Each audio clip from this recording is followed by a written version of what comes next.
அன்புள்ளம் கொண்ட அனைத்து சொந்தங்களுக்கும் அன்பணக்கங்கள். இந்த 7 ராசிகளின் தற்போதைய நிலை எப்போது மாறும்? சில மாதங்களாக நடக்கும் கிரக மாற்றத்தினால் இந்த 7 ராசிகள் சில கஷ்டங்களை சந்தித்தாலும் வரும் 2026ஆம் ஆண்டு அது அனைத்தும் இவர்களுக்கு சாதகமாக மாறும். ஆனால் அதுவரை இந்த விஷயங்களில் கவனமுடன் இருங்கள். முதலில் மேஷம், உங்கள் வாழ்வில் சவால்களை எதிர்கொள்ளும் காலம் என்பதால் நிதானம் தேவை. ரிஷபம், வாகனங்களில் மிகுந்த எச்சரிக்கை வேண்டும். உங்களின் கௌரவம் பாதிக்கப்படலாம், இதிலும் நிதானம் வேண்டும். சிம்மம், இந்த காலகட்டத்தில் மனக்கவலைகள் வந்து மறையும், உற்சாகம் தேவை. கன்னி, உங்களுக்கு செலவுகள் அதிகரிக்கும் மற்றும் குடும்பத்தில் அமைதி வேண்டும்.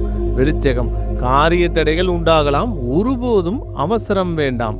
கும்பம், பணி மற்றும் வெளிவட்டாரத்தில் நம்பிக்கையற்ற சூழ்நிலைகள் உண்டாகலாம், பொறுமை அவசியம். மீனம், கடினமாக உழைக்கும் காலம் என்பதால் உங்கள் உடல் ஆரோக்கியத்தில் கவனம் செலுத்துங்கள். அனைவருக்கும் அன்பு வணக்கங்கள்.